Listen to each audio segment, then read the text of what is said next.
Broadway's My Beat, from Times Square to Columbus Circle. The gaudiest, the most violent, the lonesomest mile in the world. Broadway's My Beat, transcribed with Larry Thor as Detective Danny Clover.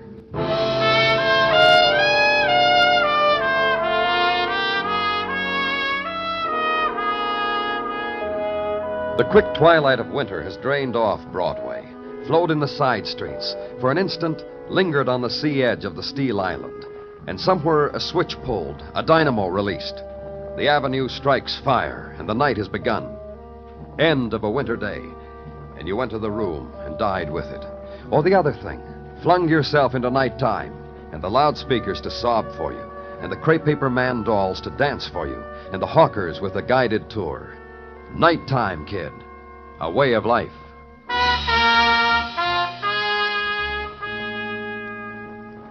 And at headquarters, the file on a day's violence. Close it. The desk, clear it of empty coffee container, tray of cigarette butts.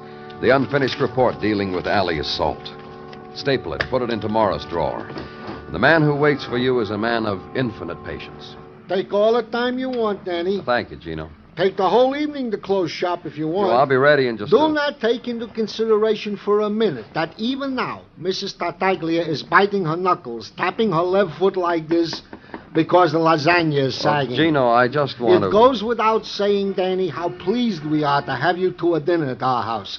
After so many invitations extended, so many rejected for this and I'm that. ready, Gino. Get the lights, huh? And then we'll go, huh, Danny? And I will stop on the way for a bottle of wine. Danny, consider you worked hard today. Consider the lights are out. Consider... Danny Clover speaking. I'm dying, man. You want to come watch? Who is this?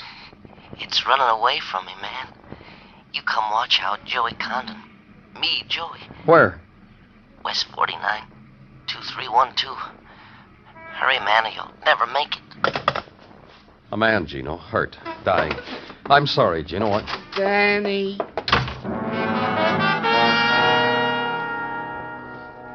Squad car now, and nighttime ride, Broadway, and leave at Crowd Ebb down 49th, 10th Avenue, and park the squad car. Look for an address. Find it. Rooming house available to transients and those tired enough to want to take advantage of the monthly rates. Name Joey Condon on small directory in small vestibule, room 5. Corridor. Come on in. It's open. Open to the world. To everybody who wants a sight to see. Ain't I a sight? Who did this to you? Ain't I a sight? I'll get some help. Oh, wait. I ain't gonna be alone when it happens. Don't go nowhere. Cut like this. Just tell me who... Things that happen. Cut like this. The way it flows out of you, huh? Dreamy. You get sleepy for the whole world. You don't hate nobody. You don't feel any...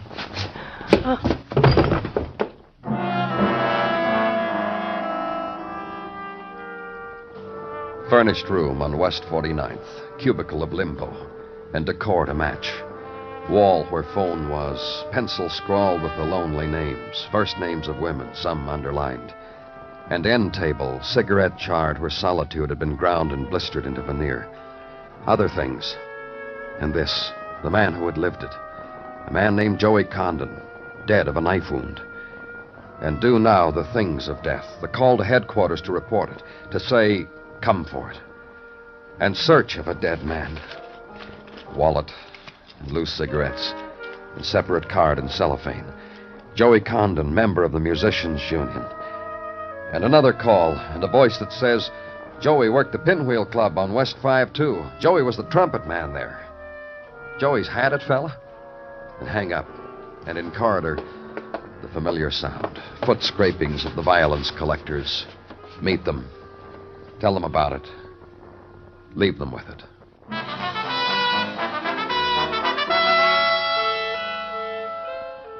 And nighttime becomes the Pinwheel Club. And the rhythm of night in the narrow room is Dixieland. The man who owns it all just can't stand still. It reaches him, he says. Every night, You'd think I'd get crass and jaded. But every night reaches out to me. What I told you, Mr. Robert. Avery. Say Avery to me. All right, Avery. What I told you, that hasn't reached you yet, huh? About Joey? Yeah, about Joey. I'll level. You're nothing. You know why? Tell me, Avery. You're nothing because you came running to tell me Joey isn't going to be here tonight. He's dead. I don't need that. What? One of the boys in the band don't show up. Nobody cries. Me, who bought him, I don't cry. They don't show up. We know they got reasons. Last night was Joey's turn. To be honest with you, I didn't expect Joey for a week. What are you talking about? Last night, some people took Joey right out of the band because they couldn't stand it anymore in a public place. Had to let Joey happen to them in their own place. Who did? The Woods. Charlie Wood, Laura Wood. Went mad for the horn. Took it out of here to a party last night. You know where they live, Avery? Ask the hat check girl on the way away from me, huh? She's very kindly to all. On the way away from me, huh? Nothing, man?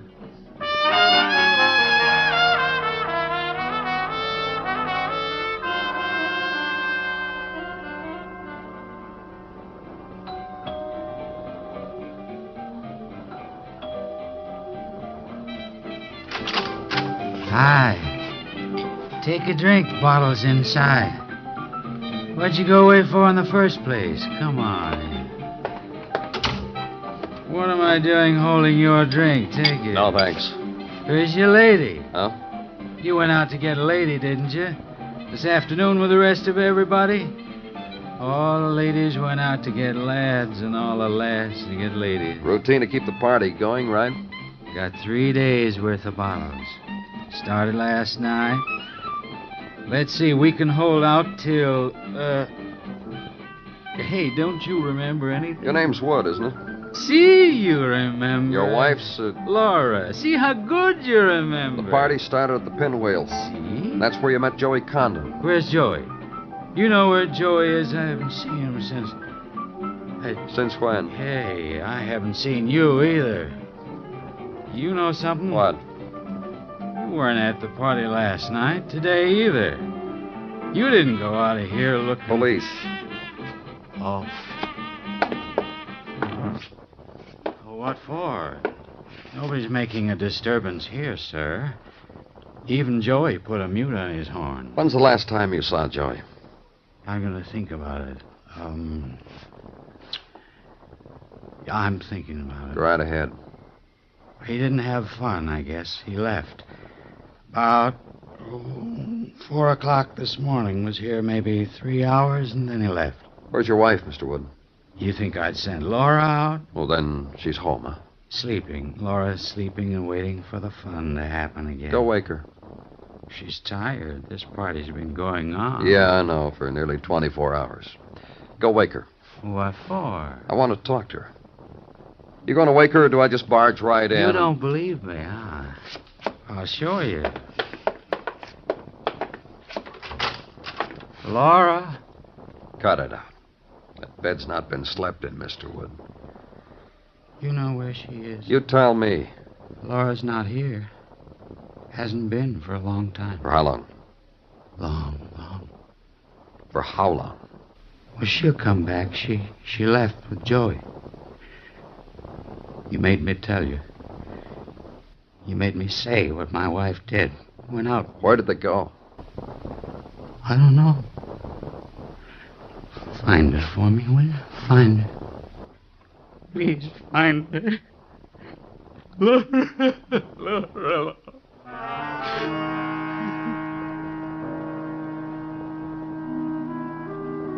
And wait for him some more. Till the time when the concern wasn't distilled from booze. Till he began to finger the old scar on his cheek. Till he could tell me this. About 5'3", blonde, 25. Wearing a mink coat and a dress, white, and a beauty mark. I'll get you a picture. And leave there. And back to headquarters and put out an all-points bulletin for Laura. And from one lead, legwork. Woman fitting description seen walking Lenox Avenue this afternoon. Cab driver reports fare answering description to Bank Street in Greenwich Village. Bartender in Greenwich Village reports selling a fifth of scotch to such person about 8 o'clock tonight. Desk clerk in Greenwich says he wasn't committing himself, but try room 312. 3 flights up and you gotta walk it, mister. Straight back to the end of the hall to your right. And would you mind taking this bottle of scotch up to her she just ordered?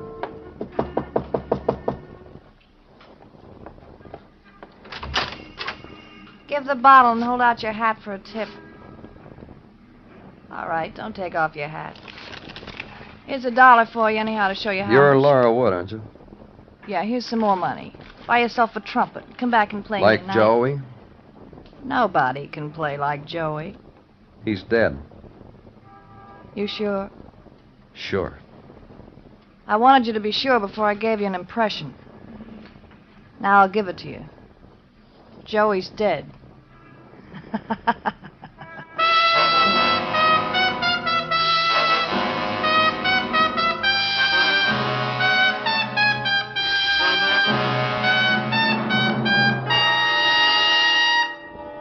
You are listening to Broadway's My Beat, written by Morton Fine and David Friedkin, and starring Larry Thor as Detective Danny Clover.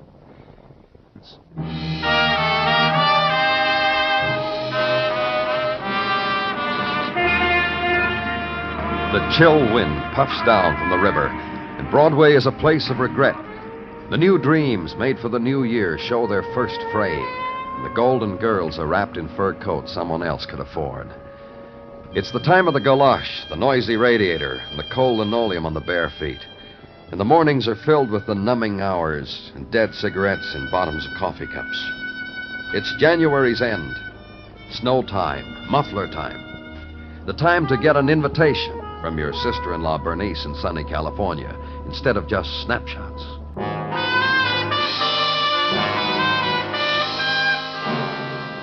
The winter room where I was, my part of police headquarters, new morning, new details.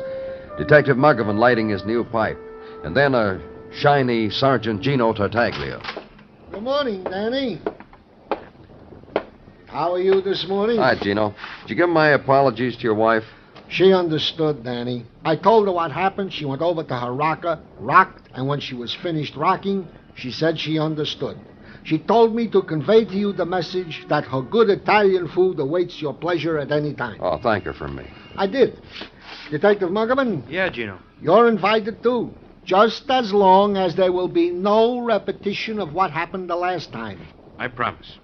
It was only wine, Muggavan. How could I'm telling you for the 100th time, Gino, I wasn't drunk. Then how did you do what you did? Gino. All right. I won't tell. Danny. What did he do at your house, Gino? Danny, Mrs. Laura Wood is outside for an interview. What did Muggavan do? Mrs. Wood, having spent the night in the pokey, is now in a sober condition and will be most happy to talk to you. This way to see Danny Clover. Oh, please sit down, Mrs. Wood. That'll be all, Sergeant. How do you feel? Well, next time, don't drink so much. I need you. You may need me, Mrs. Wood. You see, if you're innocent, you might need a cop to prove it. That's why you might need me. Innocent of what? Don't you remember? Joey Condon was murdered. You think I did it? Did you? You can drop dead if you like. I'll say, oh, my. Well, what can you expect, Danny? Your husband's a rum pot, too. Poor cops. I'll send you both National Geographic magazines and a fifth of seltzer. What were you doing in that hotel, Mrs. Wood? Drinking. Just wander around town and booze it up, huh? Yeah. Night before last, met a trumpet player. You know who, Joey Condon. Took him home with some people, then we left, did pieces of the town. We two and another fella. We got off for a while at Joey's place. Joey was through. But I kept going, me and the fella. Oh, I'm a girl with stamina. But then you'll never know. What fella? Can you imagine a jazz hound watchmaker? What fella? Name's Georgie Prince. Winds watches all day. Unwinds all night. Took me to listen to records. Georgie's place over's his clock shop on West 28th. That fella's a walking mainspring. Mrs. Wood's lawyer, Danny. Show him in.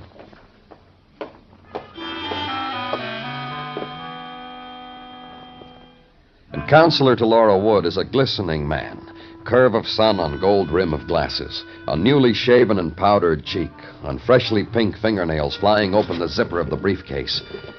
The yellowed smile, the brief legal-type curtsy, the ritual of the writ and sign on the dotted line for girl.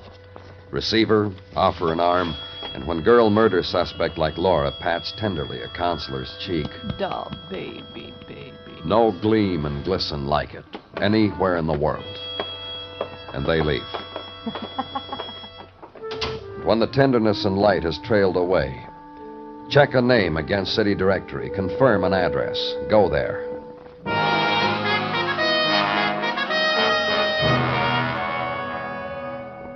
And on a shop window slapped against basement brownstone, the name George Prince and a function, watch repairs. And inside, a man sits behind a glass partition, peering into delicate mechanism of a lady's watch, bites a lip, does something to it, views it now with naked eye, then... He's nice. Very nice. Yeah? Anything I can do for you, sir? You, Georgie Prince? Look around, all alone, no one to help me. That makes me Georgie. Police. Get out from behind that thing, Mr. Prince. You'll be able to make out the badge better. Oh, yeah. I'm so used to working real close, my eyes. You sure police, all right, sir. You sure are. But why? A girl's been telling me about you, Mr. Prince. Me?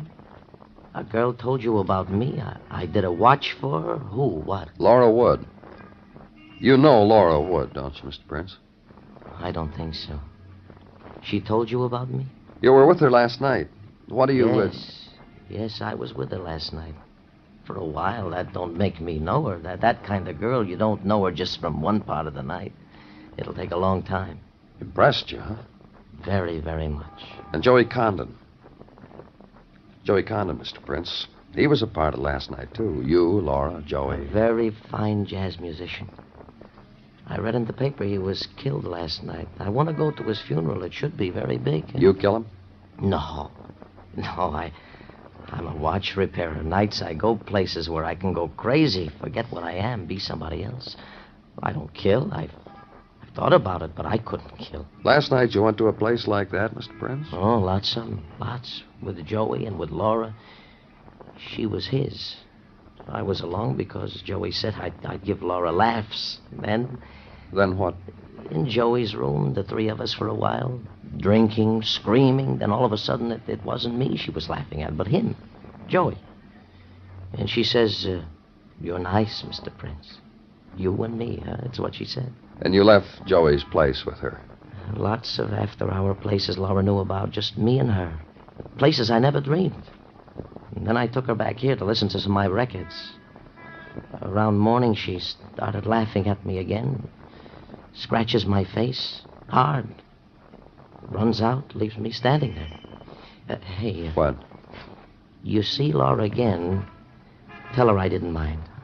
I didn't mind one little bit.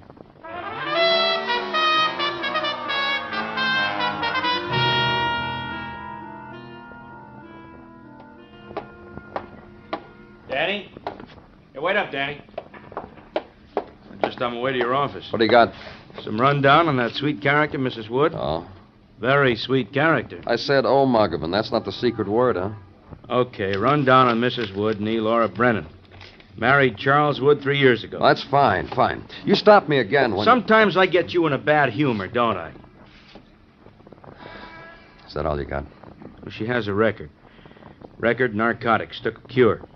Oh, and something else. A man once signed a complaint against her for cutting him all up. Cutting him? Yeah, with a bottle. Man signed the complaint. Before Laura was brought to trial, he withdrew it. That's interesting. What man was that kind? Chap owns a pinwheel nightclub named Avery Roberts. Uh-huh. You've talked to him for quite a while once before, haven't you, Danny? Long enough so that he'll remember me, Muggavan.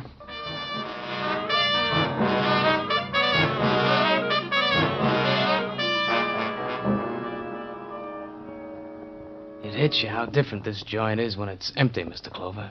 Hits me right here between the eyes. You want to listen to me, Avery? I know. You're going to say to me, Laura. Uh-huh. I was told you signed a complaint against her. For the bottle bit? Yeah, I'll show you. I'll unbutton my shirt. See? Funny bit she did on the torso, huh? Then you withdrew the complaint. And it eats you why. Uh-huh. It made a thing. What? It made a big thing in the newspapers how a girl cut me up with a broken bottle. Pictures and everything, especially pictures of Laura. Look, Avery. You said it eats you why, didn't you? Why I withdrew the complaint. I'm telling you why. Because Laura had her pictures in the paper. It's a slogan, Mr. Clover. A picture's worth more than 1 billion words. And a picture of Laura in the New York dailies and a rundown on her type excitement, it's only natural. What is? A fellow of the type Charlie Wood crowds me against the bar the next day, presses a wad of printed matter into my empty palm and says, for withdrawing the complaint against your girl. Charles Wood. Her husband? Charlie boy. Avid reader of the daily papers. Student of photographs. Buyer for a lot of pain. A week later, he married it. What else? You don't get around much, do you? Just tell what else. Let me see now. There was the cutting of that little piano player in the village. That was with Laura's high heel. That was 2 years ago.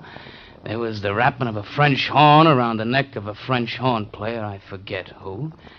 And there was a scar on Charlie's face, just for Charlie alone. Solid year ago. That's what else about Charlie. Yeah. You're not coming back here anymore, huh, Mr. Clover? That's good. That's real good.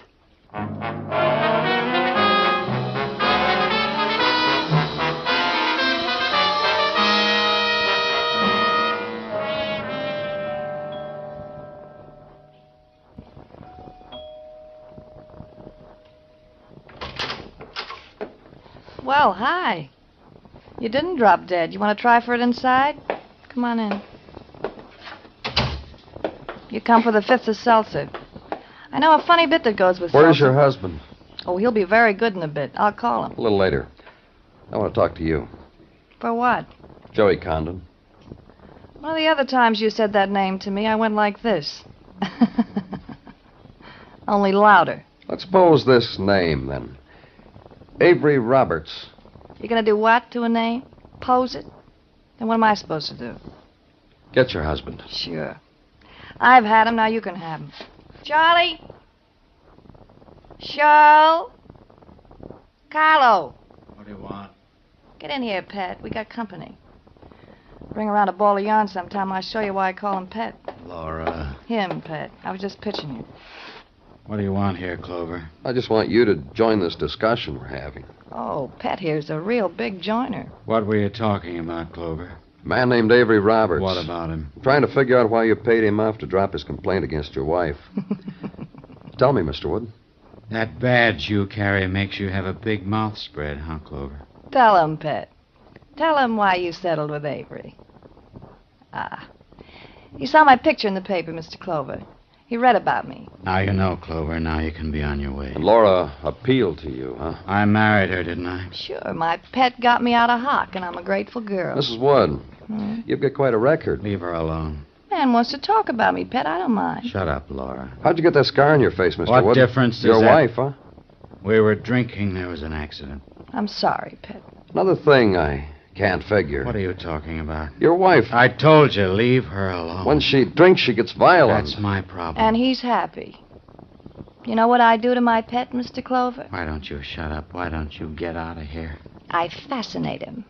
He told me. When she gets drunk, she gets violent. When she... I've been a good girl for years. Then a trumpet player set you off again. Look, all we did was have a party. Must have been a pretty dull party, Laura. Yep, a lot of dull. So you left it with a trumpet player and another man. The little watchmaker didn't matter. Charlie knew that, didn't you, Charlie? What are you trying to do to me, Laura? You followed them, didn't you, Mr. Wood? What are you trying to do to me, Laura? It's done, Pet. You followed them, and when your wife left, you killed Joey Condon. Listen to me. What? Well, Pet? You just listen to me. We're waiting, Pet. I don't know anything anymore. The things that have happened. What things, Charlie? Married to you. And what you made me do. You know something, Mr. Clover? You know something. What? Can you imagine a man being jealous of her? I was. Pet. Charlie. Carlo. Get away from me, get away. Aw. All I want to do is kiss you goodbye. That bit. Come along, Mr. Wood.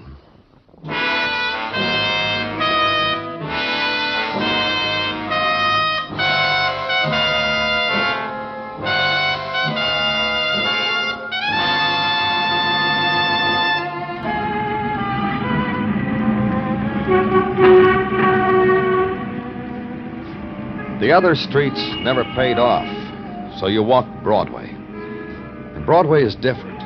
It twists you into the nighttime and whirls you in your puppet dance with the spinning lights, rocks you and tosses you up in the air and bangs you against the gutter.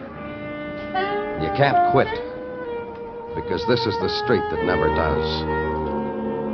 It's Broadway, the gaudiest, the most violent, the lonesomest mile in the world. Broadway, my beat.